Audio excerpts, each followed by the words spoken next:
ಮಾತಾಡಬೇಕು ಅಂತ ನಂಗೆ ಗೊತ್ತಿದೆ. ನನ್ನನ್ನೂ ಸೇರಿದಂತೆ ಇಲ್ಲಿರುವಂತ 90% ಜನ ಎಮರ್ಜೆನ್ಸಿ ನಂತರ ಹುಟ್ಟಿದವರೇ, ನನ್ನನ್ನೂ ಸೇರಿದಂತೆ. ನಮ್ದೊಂಥರ ಎಮರ್ಜೆನ್ಸಿ ನಂತರದ ಸಂತಾನಗಳು ನಾವು. ಹೀಗಾಗಿ ಎಮರ್ಜೆನ್ಸಿ ಅಂತಂದ್ರೆ ಏನು ಅಂತ ಹೇಳಬೇಕು ಅಂತಂದ್ರೂ ನಮ್ಗೇನಾದ್ರೂ ವಿಷಯ ಗೊತ್ತಿರಬೇಕು, ಇಲ್ಲದೆ ಹೋದ್ರೆ ಆಗೋದಿಲ್ಲ. ಈಗ ಸನ್ಮಾನ ಮಾಡ್ಲಿಕ್ಕೆ ಅಂತ ಯಾರ್ಯಾರಿಗೆ ಹೊರಟಿದ್ರು ಇವರೆಲ್ಲರೂ ಎಮರ್ಜೆನ್ಸಿ ಕಾಲದಲ್ಲಿ ಜೈಲಿಗೆ ಹೋದವರು, ಎಮರ್ಜೆನ್ಸಿ ಕಾಲದಲ್ಲಿ ತೊಂದರೆಗಳನ್ನು ಅನುಭವಿಸಿದವರು. ಇಷ್ಟು ಹೇಳಿದ್ರೆ ನಮ್ಗೇನು ಅರ್ಥ ಆಗೋದಿಲ್ಲ. ಹೀಗಾಗಿ ಎಮರ್ಜೆನ್ಸಿ ಅಂತಂದ್ರೆ ಏನು ಅಂತ ತಿಳ್ಕೊಂಡ್ರೆ ಇವರೆಲ್ಲ ಬರುವವರು ಮುಂದೆ ಯಾರು ಅಂತ ಗೊತ್ತಾಗುತ್ತೆ ಅಂತ ಒಂದ್ ಸ್ವಲ್ಪ ಸಮಯ ಕೊಡಿ, ನಾನು ವಿದ್ಯಾರ್ಥಿಗಳ ಜೊತೆ ಹಂಚ್ಕೊಂಡ್ ಬಿಡ್ತೀನಿ ಅಂತ ನಾನು ಪ್ರಶ್ನೆ ಕೇಳ್ಕೊಂಡೆ. ಮೊದಲನೇದಾಗಿ ಇಲ್ಲಿರುವಂತ ಎಲ್ಲ ವಿದ್ಯಾರ್ಥಿಗಳ ಕುರಿತಂತೆ ನಾನು ಧೈರ್ಯವಾಗಿ ಹೇಳಬಲ್ಲೆ, ಬಾಬಾ ಸಾಹೇಬ್ ಅಂಬೇಡ್ಕರ್ ಯಾರು ಅಂತ ಕೇಳಿದ್ರೆ ನಮ್ಗೆಲ್ರಿಗೂ ತಕ್ಷಣಕ್ಕೆ ನೆನಪಾಗೋದು ಒಂದೇ ಒಂದು ಸಂಗತಿ, ಒಂದೇ ಒಂದು. ಏನದು? ಎಷ್ಟು ಚೆನ್ನಾಗಿದೆ ನೋಡಿ. ನಮ್ದು ಎಲ್ಲಾ ಪುಸ್ತಕಗಳು ಬಾಬಾ ಸಾಹೇಬ್ ಅಂಬೇಡ್ಕರ್ ಅಂದ ತಕ್ಷಣ ಸಂವಿಧಾನ ಶಿಲ್ಪಿ, ಸಂವಿಧಾನ ಶಿಲ್ಪಿ, ಸಂವಿಧಾನ ಶಿಲ್ಪಿ ಅಂತ. ಆದ್ರೆ ಸುಮ್ಮನೆ ನನ್ನ ಟಾಪಿಕ್ಗೆ ಸಂಬಂಧಪಟ್ಟಿದ್ದಲ್ಲ, ಅದರ ವಿದ್ಯಾರ್ಥಿಗಳ ಜೊತೆ ಹಂಚಿಕೊಳ್ಳಿಕ್ಕೆ ಇಚ್ಛೆ ಪಡ್ತೀನಿ. ಮಿತ್ರರೇ, ಬಾಬಾ ಸಾಹೇಬ್ ಅಂಬೇಡ್ಕರ್ ಮಾಡಿರುವಂತ ಹಿಮಾಲಯದಷ್ಟು ಕೆಲಸದಲ್ಲಿ ಸಂವಿಧಾನ ರಚನೆ ಇದೆಯಲ್ಲ, ಅವರ ಜ್ಞಾನಕ್ಕೆ ಕಂಪೇರ್ ಮಾಡಿದಾಗ ಒಂದು ಹಿಡಿಯಷ್ಟು ಕೆಲಸ ಸಂವಿಧಾನ ಅಷ್ಟೇ. ಆ ಮನುಷ್ಯ ಹಿಮಾಲಯದಷ್ಟು ಕೆಲಸ ಮಾಡಿದ್ದಾರೆ. ಆ ಕೆಲಸಗಳು ಏನು ಅಂತ ನನಗೆ ಯಾವಾಗಲಾದ್ರೂ ಅವಕಾಶ ಸಿಕ್ಕಾಗ ನಿಮ್ ಜೊತೆ ಹಂಚ್ಕೊಳ್ತೀನಿ. ಆದ್ರೆ ಇವತ್ತು ನಾನು ಸಂವಿಧಾನದ ಬಗ್ಗೆ ನಿಮ್ಗೆ ಹಂಚ್ಕೊಳ್ಳಿಕ್ಕಿದ್ದೀನಿ. ಸಂವಿಧಾನ ಬಾಬಾ ಸಾಹೇಬ್ರು ಹೇಗೆ ಬರೆದ್ರು ಯಾರಿಗಾದ್ರೂ ಗೊತ್ತಾ ಅಂತ ಕೇಳಿದ್ರೆ ನಮ್ಮಲ್ಲಿ ಬಹುತೇಕರಿಗೆ ಗೊತ್ತಿಲ್ಲ. ಸಂವಿಧಾನದ ಪುಸ್ತಕ ಹಿಡಿದು ಬಹಳ ಜನ ಓದಿಸಿದ್ದಾರೆ. ಸಿದ್ದರಾಮಯ್ಯನವರು ಬಂದ ಮೇಲಂತೂ ಪ್ರಿಯಾಂಬಲ್ ನ ಎಲ್ರಿಗೂ ಓದಿಸ್ಬಿಟ್ಟಿದ್ದಾರೆ, ಓದಿ ಓದಿ ಓದಿ ಅಂತ ಹೇಳಿದ್ದಾರೆ. ಮತ್ತು ಆ ಪ್ರಿಯಾಂಬಲ್ ನ ಬರೆದವರು ಬಾಬಾ ಸಾಹೇಬ್ರು ಅಲ್ವೇ ಅಲ್ಲ. ಆ ಪ್ರಿಯಾಂಬಲ್ ನಲ್ಲಿ ಏನೇನು ಇರಬಾರದು ಅಂತ ಬಾಬಾ ಸಾಹೇಬರು ಹೇಳಿದ್ರು ಅದನ್ನ ಎಮರ್ಜೆನ್ಸಿ ಕಾಲದಲ್ಲಿ ತುರುಕಿ ಇಂದಿರಾ ಗಾಂಧಿ ಅವರು ತಗೊಂಡು ಬಂದಿದ್ದು ಆ ಪ್ರಿಯಾಂಬಲ್ ನ ಓದಿಸ್ತಾರೆ ಹೊರತು ಬಾಬಾ ಸಾಹೇಬರು ಕೊಟ್ಟಂತ ಪ್ರಿಯಾಂಬಲ್ ನ ನಮ್ಗೆ ಯಾರಿಗೂ ಓದಿಸೋದೇ ಇಲ್ಲ. ಅದು ಬೇರೆ ಪ್ರಶ್ನೆ. ಆದ್ರೆ ಸಂವಿಧಾನ ಹೇಗೆ ರಚನೆ ಆಯ್ತು ಗೊತ್ತಾ? ಸಂವಿಧಾನ ರಚನೆ ಆಗೋಕ್ಕಿಂತ ಮುಂಚೆ ಸಂವಿಧಾನ ಕರಡು ಸಮಿತಿಯ ರಚನೆ ಮಾಡಲಾಯಿತು. ಸಂವಿಧಾನ ಹೇಗಿರಬೇಕು, ಏನೇನಿರಬೇಕು ಅನ್ನೋದಕ್ಕೆ ಒಂದು ಡ್ರಾಫ್ಟ್ ಮಾಡಲಾಯಿತು, ಇದು ಹಿಂಗಿರುತ್ತೆ ಅಂತ. ಈ ಡ್ರಾಫ್ಟ್ ನ ಮುಂದಿರಿಸಿಕೊಂಡು ಸುಮಾರು 2 ವರ್ಷಗಳ ಕಾಲ ದೊಡ್ಡ ಚರ್ಚೆ ನಡೀತು. ದೊಡ್ಡ ಚರ್ಚೆ ಹೆಂಗಿದೆ ಗೊತ್ತಾ? ನೀವೇನಾದ್ರೂ ಬಾಬಾ ಸಾಹೇಬರ ಕಂಪ್ಲೀಟ್ ವರ್ಕ್ಸ್ ಪುಸ್ತಕ ತೆಗೆದ್ರೆ ಅದರಲ್ಲಿ 3 ದೊಡ್ಡ ದೊಡ್ಡ ವಾಲ್ಯೂಮು ಏನೇನ್ ಚರ್ಚೆ ನಡೀತು ಅಂತಾನೆ ಇದೆ. ನಾನು ಆ ಚರ್ಚೆಗಳನ್ನು ಓದುವಾಗ ಬಹಳ ಆಶ್ಚರ್ಯ ಅನ್ಸುತ್ತೆ ನನಗೆ. ಎಲ್ಲಿವರೆಗೂ ಚರ್ಚೆ ನಡೆದಿದೆ ಕರಡು ಸಮಿತಿಯಲ್ಲಿ ಅಂತಂದ್ರೆ, ಒಂದು ಚರ್ಚೆ ಶುರುವಾಗುತ್ತೆ. ಆ ಚರ್ಚೆಯಲ್ಲಿ ಏನ್ ಚರ್ಚೆ ಆಗುತ್ತೆ ಗೊತ್ತಾ? ಈ ವಾಕ್ಯದಲ್ಲಿ ಇಲ್ಲೊಂದು ಕಾಮ ಹಾಕಲಾಗಿದೆ, ಈ ಕಾಮ ಇದ್ರೆ ಏನೇನು ಪ್ರಾಬ್ಲಮ್ ಆಗುತ್ತೆ ಅಂತ ಚರ್ಚೆ. ನಮ್ಮನ್ನು ಕೇಳಿದ್ರು ಹೋಗ್ಲಿ ಬಿಡ್ರಿ ಕಾಮ ಏನಾಗಬೇಕು ಅಂತ. ಆದ್ರೆ ಬಾಬಾ ಸಾಹೇಬರು ವಿಸ್ತಾರವಾಗಿ ಮಾತನಾಡಿ ಈ ಕಾಮದ ಅರ್ಥ ಏನು, ಈ ಕಾಮ ಇದ್ರೆ ಈ ಸೆಂಟೆನ್ಸ್ ಏನಾಗುತ್ತೆ, ಈ ಕಾಮ ತೆಗೆದ್ರೆ ಈ ಸೆಂಟೆನ್ಸ್ ಅಲ್ಲಿ ಏನು ಪ್ರಾಬ್ಲಮ್ ಆಗುತ್ತೆ ಅಂತ ಹೇಳಿ ಈ ಕಾಮ ಅಲ್ಲಿ ಇರಬೇಕು ಅಂತ ಹೇಳುವಷ್ಟರ ಮಟ್ಟಿಗೆ ಚರ್ಚೆ ಆಗಿದೆ. ಬಾಬಾ ಸಾಹೇಬ್ರನ್ನ ಸುಮ್ಮನೆ ಸಂವಿಧಾನ ಶಿಲ್ಪಿ ಅಂತ ಕರೆದಿಲ್ಲ. ಆಯ್ತಪ್ಪ, ಸಂವಿಧಾನ ನಾನು ನೀವು ಯಾಕೆ ಬರೀಲಿಕ್ಕಾಗೋದಿಲ್ಲ? ಯಾಕೆ ಬಾಬಾ ಸಾಹೇಬ್ರೆ ಅಂತಂದ್ರೆ ಸುಮ್ಮನೆ ಬರೆದು ಬಿಟ್ಟು ಎಕ್ಸಾಮ್ ನಲ್ಲಿ ಎಸ್ಸೆ ಬರೆದು ಕೊಟ್ಟಂಗಲ್ಲ. ಅದು ಬರೆದ ನಂತರ ಆ ಸಭೆಯಲ್ಲಿರುವಂತ ಪ್ರತಿಯೊಬ್ಬರಿಗೂ ಕೂಡ ಅದನ್ನ ಎಕ್ಸ್ಪ್ಲೈನ್ ಮಾಡಿ ಇದು ಯಾಕೆ ಹಿಂಗೆ, ಇಲ್ಲಿಂದ 50 ವರ್ಷಗಳ ನಂತರ ಇದು ಪ್ರಾಬ್ಲಮ್ ಏನಾಗುತ್ತೆ, ಇದನ್ನ ಹಿಂಗ್ ಮಾಡಿದ್ರೆ ಏನಾಗುತ್ತೆ ಅನ್ನೋದನ್ನು ಪ್ರತಿಯೊಂದಕ್ಕೂ ಬಾಬಾ ಸಾಹೇಬರು ನಿಂತುಕೊಂಡು ಎಕ್ಸ್ಪ್ಲನೇಷನ್ ಕೊಟ್ಟು ಎಲ್ಲ ಸದಸ್ಯರನ್ನ ಒಪ್ಪಿಸಿದ ನಂತರ ಆ ಸಂವಿಧಾನ ಅನ್ನುವಂತ ಪುಸ್ತಕ ನಮ್ಮ ಕೈಗೆ ಬಂದಿರೋದು ಅಂತಂದ್ರೆ ಬಾಬಾ ಸಾಹೇಬರ ಸಾಧನೆ ಎಂತದ್ದಿರ್ಬೋದು ಅಂತ ಯೋಚನೆ ಮಾಡಿ. ಹೀಗಾಗಿ ಬಾಬಾ ಸಾಹೇಬರನ್ನ ಅಷ್ಟು ಎತ್ತರದಲ್ಲಿ ನೋಡೋದು. ಆದ್ರೆ ಬಹಳ ಜನರಿಗೆ ಗೊತ್ತಿಲ್ಲ, ಸಂವಿಧಾನ ರಚನೆ ಯಾರು ಮಾಡಬೇಕು ಎನ್ನುವ ಪ್ರಶ್ನೆ ಬಂದಾಗ ಕಾಂಗ್ರೆಸ್ನವರು ಇವತ್ತು ಹೇಳ್ತಾರಲ್ಲ ನಾವೇ ಸಂವಿಧಾನ. ನಾನು ಯಾವುದೇ ಪಾರ್ಟಿಯ ಬಗ್ಗೆ ಮಾತನಾಡೋದಿಲ್ಲ, ಆದ್ರೆ ಸುಮ್ಮನೆ ನಿಮ್ ಜೊತೆ ಚರ್ಚೆ ಮಾಡ್ಲಿಕ್ಕೆ ಅಂತ ಹೇಳ್ತೀನಿ. ಕಾಂಗ್ರೆಸ್ನವ್ರು ಏನ್ ಹೇಳ್ತಾರೆ ಅಂತಂದ್ರೆ, ಬಾಬಾ ಸಾಹೇಬರಿಗೆ ಸಂವಿಧಾನ ಮಾಡಿ ಅಂತ ಕೊಟ್ಟವರೇ ನಾವು ಇರ್ಲಿಲ್ಲ ಅಂದಿದ್ರೆ ಬಾಬಾ ಸಾಹೇಬರು ಎಲ್ಲಿರ್ತಿದ್ರು ಅಂತ ಮಾತನಾಡ್ತಾರೆ. ಆದ್ರೆ ಬಹಳ ಜನರಿಗೆ ಗೊತ್ತಿಲ್ಲ, ಎಡ್ವರ್ಡ್ ಜೆನ್ನಿಂಗ್ ಅನ್ನುವಂತ ಒಬ್ಬ ಸಂವಿಧಾನದ ಎಕ್ಸ್ಪರ್ಟ್ ಇದ್ದ, ಪಶ್ಚಿಮದವನು, ಯುರೋಪ್ನವನು. ಅವನನ್ನ ಕರೆಸಿ ಅವನ ಮೂಲಕ ಈ ದೇಶದ ಸಂವಿಧಾನ ಬರೆಸಬೇಕು ಅಂತ ಕಾಂಗ್ರೆಸ್ ನಿಶ್ಚಯ ಮಾಡಿದ್ದು. ಜವಾಹರ್ಲಾಲ್ ನೆಹರು ನಿರ್ಣಯ ತೆಗೆದುಕೊಂಡಿದ್ರು, ಎಡ್ವರ್ಡ್ ಜೆನ್ನಿಂಗ್ಸ್ ಅಂತ. ಜವಾಹರ್ಲಾಲ್ ನೆಹರು ಮಹಾತ್ಮ ಗಾಂಧೀಜಿ ಹತ್ರ ಹೋದ್ರು.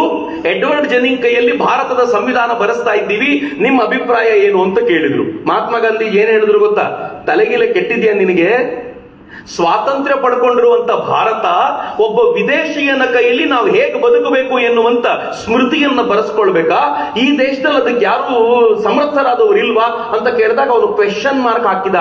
ಯಾರು ಅಂತಂದಾಗ ಮಹಾತ್ಮ ಗಾಂಧೀಜಿ ಹೇಳಿದ್ರು, ಬಾಬಾ ಸಾಹೇಬ್ ಅಂಬೇಡ್ಕರ್ಗಿಂತ ಸಮರ್ಥರಾದವರು ಯಾರಿದ್ದಾರೆ ಅವರ ಕೈಯಲ್ಲಿ ಈ ಕೆಲಸ ಮಾಡಿಸಬೇಕು ಅಂತ ಮಹಾತ್ಮ ಗಾಂಧೀಜಿಯವರು ಆದೇಶಿಸಿದ ನಂತರ ಜವಾಹರ್ಲಾಲ್ ನೆಹರು ಬಾಬಾ ಸಾಹೇಬರಿಗೆ ಬಿಟ್ಕೊಟ್ಟಿದ್ದು. ಇಲ್ಲದೆ ಹೋಗಿದ್ದಿದ್ರೆ ಸಂವಿಧಾನದ ಶಿಲ್ಪಿ ಅಂತ ಎಡ್ವರ್ಡ್ ಜೆನ್ನಿಂಗ್ ಫೋಟೋ ಹಾಕೊಂಡು ಹಾರ ಹಾಕ್ಬೇಕಿತ್ತು ನಾವು.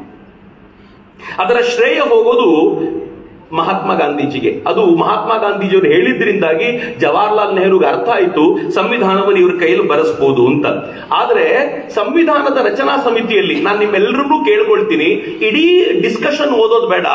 ಆ ಇಡೀ ಡಿಸ್ಕಷನ್ ನ ಕೊನೆಯಲ್ಲಿ ಇವತ್ತು ಎಲ್ಲ ಮುಗಿದೋಗುತ್ತೆ, ಡಿಸ್ಕಷನ್ ಮುಗಿದೋಗುತ್ತೆ ಎಂದಾಗ ಕೊನೆಯಲ್ಲಿ ಬಾಬಾ ಸಾಹೇಬರು ನಿಂತ್ಕೊಂಡು ಮಾತನಾಡ್ತಾರೆ. ಏನ್ ಚೆನ್ನಾಗಿ ಮಾತಾಡ್ತಾರೆ ಗೊತ್ತಾ? ಮೊದಲನೇ ಸಂಗತಿ ಅವ್ರು ಏನ್ ಹೇಳ್ತಾರೆ, ಈ ಸಂವಿಧಾನ ಚೆನ್ನಾಗಿದೆಯೋ ಕೆಟ್ಟದಾಗಿದೆಯೋ ಅಂತ ಯಾರಾದ್ರೂ ಪ್ರಶ್ನೆ ಕೇಳಿದ್ರೆ ನಾನಿವತ್ತು ಉತ್ತರ ಕೊಡ್ಲಿಕ್ಕೆ ಆಗಲ್ಲ.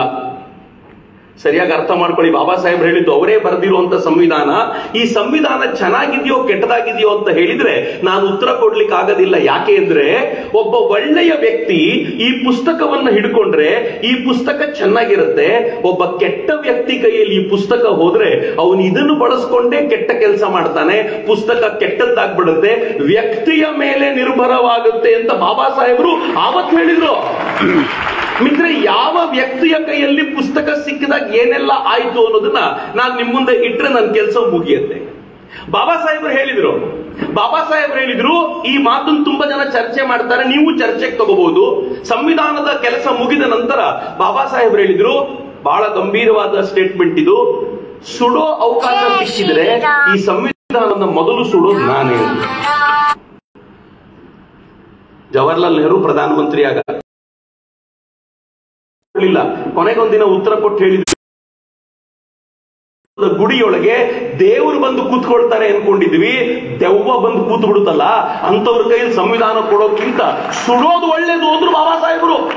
ಯಾರಿಗೆ ಹೇಳಿದ್ದನ್ನ? ಯಾರು ಬಂದು ಕೂತಿದ್ದವತ್ತು? ಯಾವ ದೆವ್ವಗಳು ಕೂತಿದ್ವು ದೇವಸ್ಥಾನದ ಒಳಗೆ? ಈ ಪ್ರಶ್ನೆ ನಮಗ್ ಕೇಳ್ಕೊಂಡ್ರೆ ಗೊತ್ತಾಗುತ್ತೆ ಬಾಬಾ ಸಾಹೇಬರ ಆಕ್ರೋಶ ಎಂತದ್ದಿತ್ತು ಅಂತ. ಆದ್ರೆ ಬಾಬಾ ಸಾಹೇಬರು, ನಾನು ತುಂಬಾ ಸಂವಿಧಾನದ ಚರ್ಚೆಗೆ ಹೋಗೋದಿಲ್ಲ, ಆದ್ರೆ ಬಾಬಾ ಸಾಹೇಬರು ಎಷ್ಟು ದೂರದೃಷ್ಟಿ ಇಟ್ಟುಕೊಂಡವರಾಗಿದ್ರು ಅಂತಂದ್ರೆ ಆ ತಮ್ಮ ಕೊನೆಯ ಭಾಷಣದಲ್ಲಿ 3 ಪ್ರಮುಖ ಸಂಗತಿಗಳನ್ನು ಉಲ್ಲೇಖ ಮಾಡ್ತಾರೆ.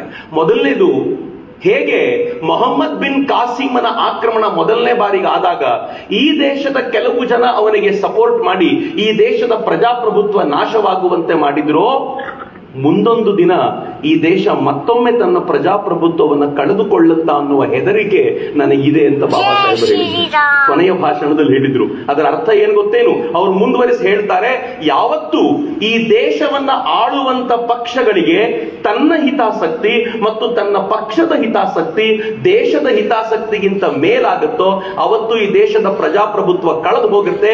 ನನಗೆ ಆ ಆತಂಕ ಬಹಳವಾಗಿ ಕಾಡ್ತಾ ಇದೆ ಅಂತ ಬಾಬಾ ಸಾಹೇಬರು ಹೇಳಿದ್ರು. ಎರಡನೇದೇನು ಹೇಳಿದ್ರು ಗೊತ್ತಾ? ಬಾಬಾ ಸಾಹೇಬರು ಹೇಳಿದ್ರು, ಈ ಸಂವಿಧಾನಕ್ಕೆ ತಿದ್ದುಪಡಿ ಅಗತ್ಯ, ಕಾಲ ಕಾಲಕ್ಕೆ ತಿದ್ದುಪಡಿ ಆಗಬೇಕು, ಎಲ್ಲ ಜನ ಒಪ್ಪಿಕೊಂಡು ಅದನ್ನ ತಿದ್ದುಪಡಿ ಮಾಡಬೇಕು. ಆದ್ರೆ ಆ ಸಂಗತಿ ಹೆಂಗೆ ಹೇಳ್ತಾರೆ ಅಂತಂದ್ರೆ, ನಾವು ನಿಶ್ಚಯ ಮಾಡಿ ನೀವು ಹೀಗಿರಬೇಕು ಅಂತ ಮುಂದಿನ ಪೀಳಿಗೆಗೆ ಹೇಳುವಂತಿಲ್ಲ. ಅವರಿಗೆ ಏನ್ ಬೇಕೋ ಅವ್ರು ನಿಶ್ಚಯ ಮಾಡಿ ಅವರು ತಯಾರು ಮಾಡ್ಕೋಬೇಕು. ಇಷ್ಟು ವಿಸ್ತಾರವಾಗಿ ತನ್ನ ಒಂದು ಕೃತಿಯ ಬಗ್ಗೆ ಯಾರಾದ್ರೂ ಮಾತನಾಡಿದ್ರೆ ಅದು ಬಾಬಾ ಸಾಹೇಬರಿಗೆ ಮಾತ್ರ ಸಾಧ್ಯ, ಇನ್ಯಾರಿಗೂ ಸಾಧ್ಯವಾಗುವಂತದ್ದಲ್ಲ. ಆದ್ರೆ 3ನೇ ಸಂಗತಿ ಒಂದನ್ನು ಬಾಬಾ ಸಾಹೇಬ್ ಹೇಳಿದ್ರು.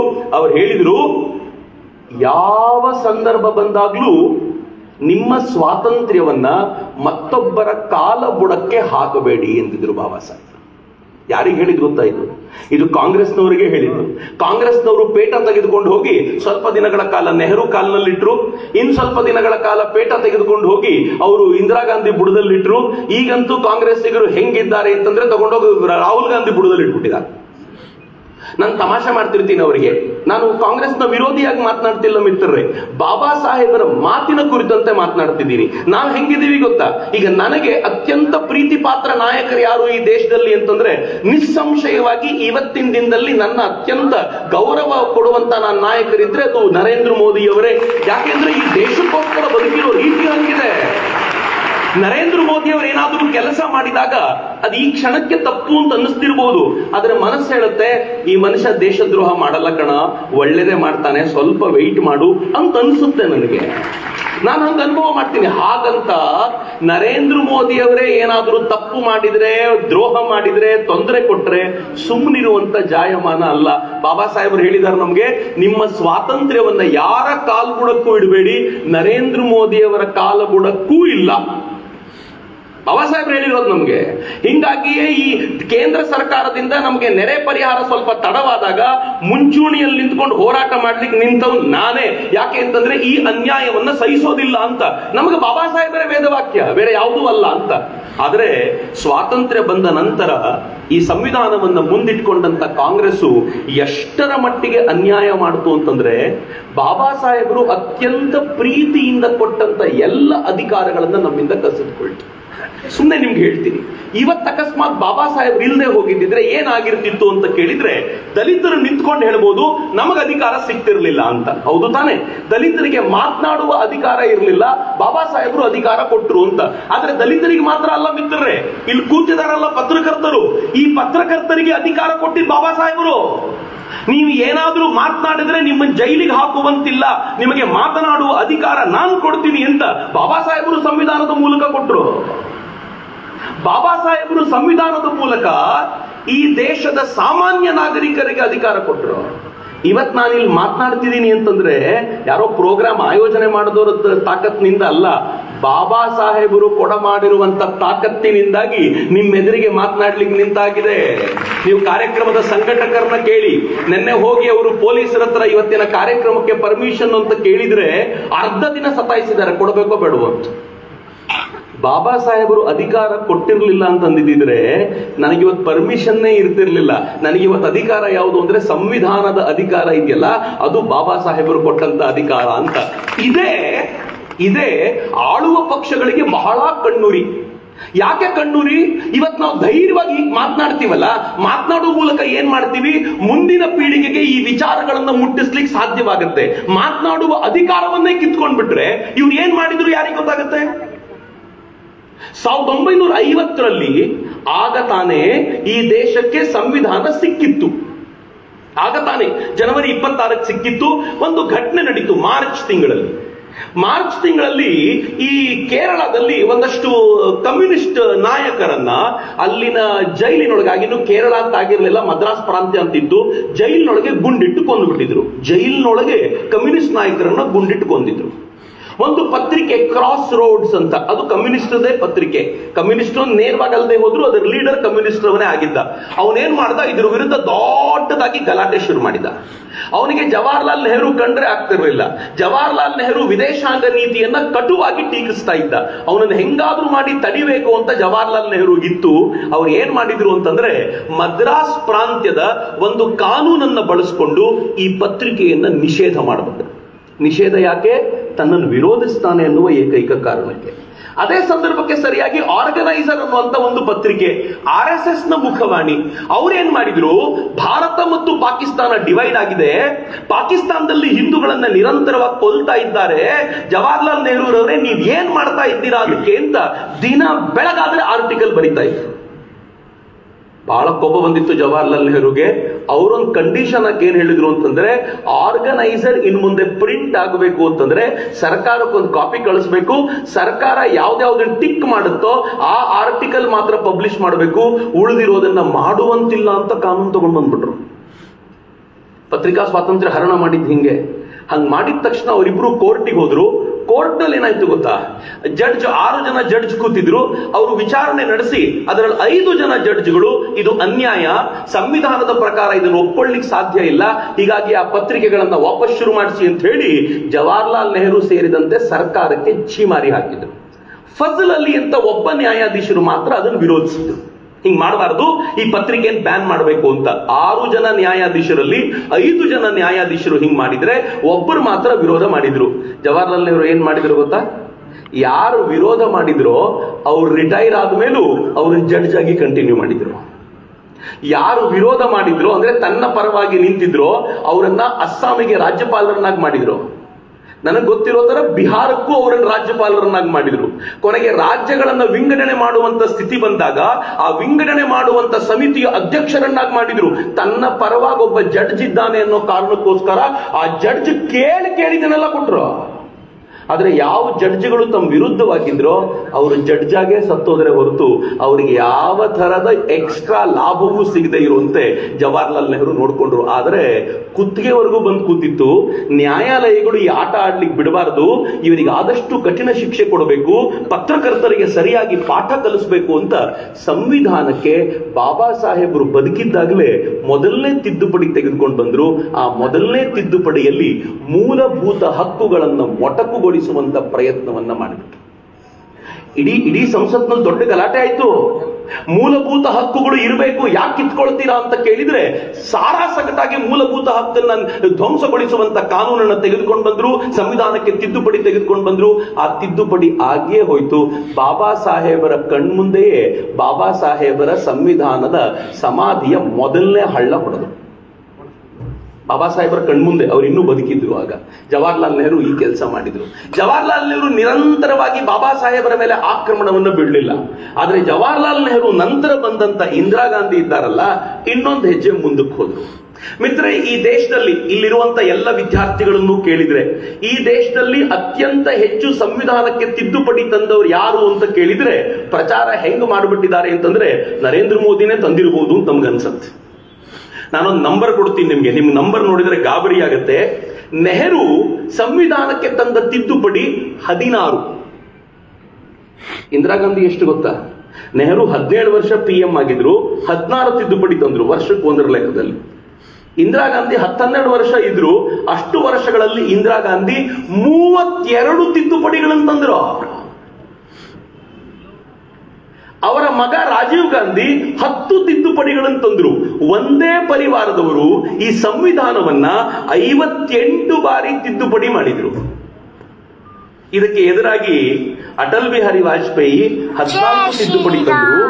11ನೇ ವರ್ಷ ನರೇಂದ್ರ ಮೋದಿ ಅವರ ಅಧಿಕಾರ ನಡೀತಾ ಇದೆ. ಎಷ್ಟು ತಿದ್ದುಪಡಿ ತಂದ್ರು ಗೊತ್ತಾ? 8 ತಿದ್ದುಪಡಿ ಇದುವರೆಗೂ ಅವರು ತಂದಿರೋದು.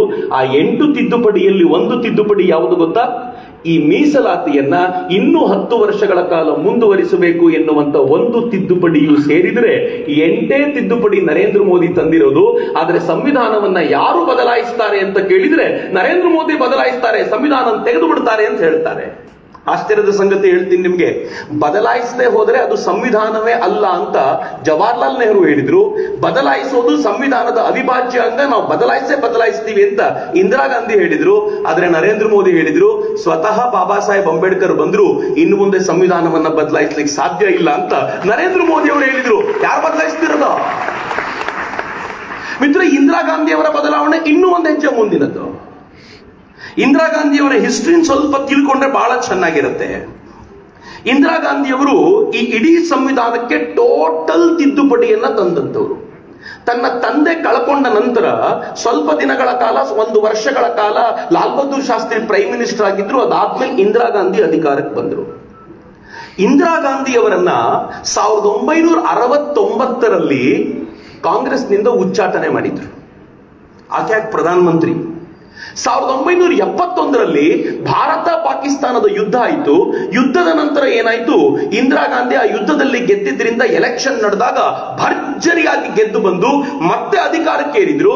ಅದೇ ಕಾಂಗ್ರೆಸ್ಸಿನ ಮೂಲಕ ಅಧಿಕಾರಕ್ಕೆ ಹೋಗಿ ಕೂತರು. ಕಾಂಗ್ರೆಸ್ನಲ್ಲಿ ಯಾರು ಮಾತಾಡುವಂತ ಸ್ಥಿತಿಯಲ್ಲಿರಲಿಲ್ಲ. ಇಂದಿರಾ ಗಾಂಧಿ ಸೂಪರ್ ಪವರ್ ಆಗ್ಬಿಟ್ಟಿದ್ರು. ಆದರೆ ಇಂದಿರಾ ಗಾಂಧಿ ತಾನು ರಾಯ್ಬರೇಲಿಯಿಂದ ಎಲೆಕ್ಷನ್ ಗೆಲ್ಲಲಿಕ್ಕೆ ಏನ್ ಮಾಡಿದ್ರು? ಇಡೀ ಸರ್ಕಾರವನ್ನೇ ಬಳಸ್ಕೊಂಡ್ಬಿಟ್ಟಿದ್ರು. ಅದಕ್ಕೆ ಅವ್ರ ಎದುರುಗಡೆ ಸೋತಂತ ಸಮಾಜವಾದಿ ಪಾರ್ಟಿಯವನ್ ಏನ್ ಮಾಡಿದ, ಅವನ್ ಕೋರ್ಟಿಗೆ ಹೋಗಿ, ಅಲಹಾಬಾದ್ ಕೋರ್ಟಿಗೆ ಹೋಗಿ ಹೇಳ್ದ, ಮೋಸ ಮಾಡಿ ಎಲೆಕ್ಷನ್ ಗೆದ್ದಿದ್ದಾರೆ, ಒಂದೋ ಈ ಎಲೆಕ್ಷನ್ ನ ವಾಪಸ್ ಮಾಡಿಸಿ ಅಥವಾ ಆಕೆ ಸೋತಿದ್ದಾರೆ ಅಂತ ನೀವು ನನಗೆ ಹೇಳಿ ಅಂತ ಅಲ್ಲಿಗೆ ಹೋಗಿ ನಿಂತು ಬಿಟ್ಟ. ವಿಚಾರಣೆ ನಡೀತಾನೆ ಇತ್ತು. ಒಂದು ಕಡೆ ಅಲಹಾಬಾದ್ ಕೋರ್ಟ್ ನಲ್ಲಿ ಆಕೆ ಸೋತಿರೋದು ಮೋಸದಿಂದ ಅಂತ ವಿಚಾರಣೆ, ಮತ್ತೊಂದು ಕಡೆ ಆಕೆ ಪವರ್ಫುಲ್ ಲೀಡರ್ ಆಗಿ ಬೆಳೆದಿರೋದ್ರಿಂದ ಅವಳ ಮಗ ಸಂಜಯ್ ಗಾಂಧಿ ಅವನೊಂದು ಕಂಪನಿ ಶುರು ಮಾಡಿದ್ದ. ಆ ಕಂಪನಿಗೆ ಸರ್ಕಾರವನ್ನ ಬಳಸ್ಕೊಳ್ತಾ ಇದ್ದ. ಭ್ರಷ್ಟಾಚಾರ ವ್ಯಾಪಕವಾಗಿ ನಡೆದಿತ್ತು. ಹೇಗೆ ಅಣ್ಣಾ ಹಜಾರೆಯವರ ಆಂದೋಲನ ಶುರುವಾಯಿತು, ಇಂದಿರಾ ಗಾಂಧಿಯವರ ಅಧಿಕಾರದಲ್ಲಿದ್ದಾಗ ಜಯಪ್ರಕಾಶ್ ನಾರಾಯಣ್ ಅವರು ದೇಶದಾದ್ಯಂತ ಒಂದು ದೊಡ್ಡ ಆಂದೋಲನ ಶುರು ಮಾಡಿದ್ರು. ಇಂದಿರಾ ಹಟಾವೋ ಅಂತ ಆಂದೋಲನ ಶುರುವಾಯಿತು. ಭ್ರಷ್ಟ ಇಂದಿರಾನ ಅಧಿಕಾರದಿಂದ ಕಿತ್ತಾಕಿ ಅಂತ. ಇಂದಿರಾ ಗಾಂಧಿ ಕೇರ್ ಮಾಡಲಿಲ್ಲ, ಬಿಕಾಸ್ ಕೇರ್ ಮಾಡುವ ಸ್ಥಿತಿಯಲ್ಲಿ ಇರಲಿಲ್ಲ ಆಕೆ. ಆದರೆ ಅಲಹಾಬಾದ್ ಹೈಕೋರ್ಟು ಒಂದು ನಿರ್ಣಯ ಕೊಡ್ತು. 4 ವರ್ಷಗಳ ನಂತರ ಇಂದಿರಾ ಗಾಂಧಿ ತನ್ನ ಕಚೇರಿಯ ಅಧಿಕಾರಿಗಳನ್ನ ಚುನಾವಣೆಗೆ ಬಳಸಿಕೊಂಡಿದ್ರು ಖಾತ್ರಿಯಾಗಿದ್ದರಿಂದ ಆಕೆ ಚುನಾವಣೆಯನ್ನ ಅಸಿಂಧುಗೊಳಿಸಲಾಗುತ್ತೆ. ಆಕೆ PM ಆಗಿದ್ದಾರೆ, PM ಆಗಿ ಮುಂದುವರಿಬಹುದು ಅಷ್ಟೇ, ಯಾವ ನಿರ್ಣಯವನ್ನು ಕೈಗೊಳ್ಳುವಂತಿಲ್ಲ. ಇವತ್ತಿನಿಂದ 6 ವರ್ಷಗಳ ಕಾಲ ಇಂದಿರಾ ಗಾಂಧಿ ಎಲೆಕ್ಷನ್ ನಲ್ಲಿ ಪಾರ್ಟಿಸಿಪೇಟ್ ಮಾಡುವಂತಿಲ್ಲ ಅಂತ ನಿರ್ಣಯ ಕೊಟ್ಬಿಡ್ತು. ಕೋರ್ಟ್ ಮೇಲೆ ಎಷ್ಟು ಬೆಂಕಿ ಕಾರ್ತಿದ್ದಿರ್ಬೋದು ಇಂದಿರಾ ಗಾಂಧಿಗೆ ಲೆಕ್ಕ ಹಾಕೊಳ್ಳಿ. ಯಾವಾಗ ಈ ನಿರ್ಣಯ ಕೊಡ್ತೋ ಬೇರೆ ಯಾರಾದ್ರೂ ಇಂದಿರಾ ಗಾಂಧಿ ಅವರ ಜಾಗದಲ್ಲಿ ಇದ್ರೆ ರಿಸೈನ್ ಮಾಡಿ ಹೋಗ್ತಿದ್ರು. ಆಯ್ತಪ್ಪ ಹಿಂಗ್ ಹೇಳಿದಾರಲ್ಲ, ಇನ್ನು ವಾಪಸ್ ಕೋರ್ಟ್ ನಾನು ಸರಿಯಾಗಿದ್ದೀನಿ ಅಂತ ಹೇಳುವವರೆಗೂ ನಾನು ಪ್ರಧಾನಿ ಆಗಿರೋದಿಲ್ಲ ಅಂತ. ಇಂದಿರಾ ಗಾಂಧಿ ಏನ್ ಮಾಡಿದ್ರು ಗೊತ್ತಾ? ನಾನೇ ಪ್ರಧಾನಮಂತ್ರಿ ಆಗಿರ್ತೀನಿ, ಅಷ್ಟೇ ಅಲ್ಲ ಈ ಕೋರ್ಟ್ಗಳಿಗೆ ಪಾಠ ಕಲಿಸ್ತೀನಿ ಅಂತ ಅದನ್ನ ಇನ್ನೂ ಹೆಚ್ಚಿನ ವಿಚಾರಣೆಗೆ ಅಂತ ತಗೊಂಡೋದ್ರು. ಆ ಸಂದರ್ಭದಲ್ಲಿ ದೆಹಲಿಯಲ್ಲಿ 1700 ಬಸ್ಸುಗಳನ್ನ ಬಳಸಿಕೊಂಡು ಜನರನ್ನ ಮೂಲೆ ಮೂಲೆಯಿಂದ ಕರ್ಕೊಂಡು ಬಂದು ದೊಡ್ಡದೊಂದು ಸಭೆ ಮಾಡಿ ಆ ಸಭೆಯಲ್ಲಿ ತನ್ನ ಶಕ್ತಿಯ ಪ್ರದರ್ಶನ ಮಾಡಿದ್ರು. ನನ್ನ ಶಕ್ತಿ ಇದು, ನನ್ನನ್ನು ತೆಗಿತೀನಿ ಅಂದ್ರೆ ದೇಶಕ್ಕೆ ಏನ್ ಮಾಡ್ತೀನಿ ನೋಡ್ತಾ ಇರಿ ಅನ್ನುವಂತ ಎಚ್ಚರಿಕೆ ಅದು. ಆದ್ರೆ ಕೋರ್ಟ್ಗಳು ತಲೆ ಕೆಡಿಸ್ಕೊಳ್ಳಿಲ್ಲ, ನಿಮ್ಗೆ ಏನಾಗಬೇಕು ಅದೇ ಆಗಬೇಕು ಅಂತ ಹೇಳ್ತು. ಈ ಸಂದರ್ಭದಲ್ಲಿ ಇಂದಿರಾ ಗಾಂಧಿಗೆ ಸ್ವಲ್ಪ ಕಿರಿಕಿರಿ ಆಗ್ತಾ ಇತ್ತು. 12ನೇ ಜೂನ್ಗೆ ಆರ್ಡರ್ ಬಂದಿತ್ತು 1975ಕ್ಕೆ. 25ನೇ ತಾರೀಕು ಪ್ರತಿಪಕ್ಷಗಳೆಲ್ಲ ಜಯಪ್ರಕಾಶ್ ನಾರಾಯಣರ ನೇತೃತ್ವದಲ್ಲಿ ರಾಮ್ಲೀಲಾ ಮೈದಾನದಲ್ಲಿ ಸ್ವಯಂ ಸ್ಫೂರ್ತಿಯಿಂದಾಗಿ ಅವರು ಬಂದು ನಿಂತ್ಕೊಂಡ್ರು. ಅವರೆಲ್ಲರೂ ಪ್ರತಿಭಟನೆಗೆ ಬಂದು ನಿಂತರು. ಇಂದಿರಾ ಗಾಂಧಿಗೆ ಈಗ ಕೋಪ 4-5 ಜನರ ಮೇಲೆ. ಮೊದಲನೇ ಕೋಪ ಯಾರ ಮೇಲೆ? ಪ್ರತಿಪಕ್ಷಗಳ ಮೇಲೆ, ಇವರು ನನ್ನ ವಿರುದ್ಧ ಬೆಂಕಿ ಕಾರ್ತಿದ್ದಾರೆ ಅಂತ. ಎರಡನೇ ಕೋಪ ಯಾರ ಮೇಲೆ ಅಂದ್ರೆ ಕೋರ್ಟ್ಗಳ ಮೇಲೆ, ಎಲ್ಲ ನನ್ನ ವಿರುದ್ಧನೇ ನಿರ್ಣಯ ಕೊಡ್ತಾರೆ ಅಂತ.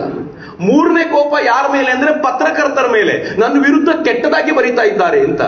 4ನೇ ಕೋಪ ಯಾರ ಮೇಲೆ ಅಂದ್ರೆ ಜನರ ಮೇಲೆ, ಇವರೆಲ್ಲರೂ ಪ್ರತಿಪಕ್ಷಗಳು ಮೀಟಿಂಗಿಗೆ ಹೋಗ್ತಾರೆ ಅಂತ. 5ನೇ ಕೋಪ ಯಾರ ಮೇಲಿತ್ತು ಗೊತ್ತಾ? ಸ್ವತಃ ಸಂವಿಧಾನದ ಮೇಲಿತ್ತು. ಯಾಕೆ ಅಂದ್ರೆ ನನ್ನ ವಿರುದ್ಧ ಆಗುವಂತ ಅಧಿಕಾರವನ್ನ ಇವರಿಗೆ ಕೊಟ್ಟಿರೋದು ಸಂವಿಧಾನವೇ ಆಗಿರೋದ್ರಿಂದ ಈ ಸಂವಿಧಾನಕ್ಕೂ ಸೇರಿದಂತೆ ಎಲ್ರಿಗೂ ಪಾಠ ಕಲಿಸಬೇಕು ಅಂತ ಇಂದಿರಾ ಗಾಂಧಿ ನಿಶ್ಚಯ ಮಾಡಿಬಿಟ್ಟು 25ನೇ ತಾರೀಕು ದೊಡ್ಡ ಮೀಟಿಂಗ್ ಅನ್ನು ಕರೆದಿದ್ದಾರೆ. ಆ ಮೀಟಿಂಗ್ ಅನ್ನು ಕರೆದು ಅದಕ್ಕೆ ಸಿಕ್ಕಾಪಟ್ಟೆ ಜನ ಸೇರಿದ್ದಾರೆ ಅಂತ ಗೊತ್ತಾದಾಗ ಇಂದಿರಾ ಗಾಂಧಿ ಅವತ್ತು ರಾತ್ರಿ ಏನ್ ಮಾಡಿದ್ರು ಗೊತ್ತಾ? ಜೊತೆಯಲ್ಲಿರೋರೆಲ್ಲ ಸೇರಿಸ್ಕೊಂಡ್ರು, ಆಪ್ತ ವಲಯ ಒಂದು 3-4 ಜನರನ್ನು ಸೇರಿಸ್ಕೊಂಡ್ರು. ಅದ್ರಲ್ಲಿ ಪಶ್ಚಿಮ ಬಂಗಾಳದ ಮುಖ್ಯಮಂತ್ರಿಯೂ ಇದ್ರು. ಅವರನ್ನು ಸೇರಿಸ್ಕೊಂಡು ಕೇಳಿದಾಗ ಪಶ್ಚಿಮ ಬಂಗಾಳದ ಮುಖ್ಯಮಂತ್ರಿ ಹೇಳಿದ್ರು, ಭಾರತ ನಿಮ್ ವಿರುದ್ಧ ಹೋಗ್ತಾ ಇದೆ, ಸರಿಯಾಗಿ ಕೇಳಿಸ್ಕೊಳ್ಳಿ. ಏನೇನ್ ಹೇಳಿದ್ರು?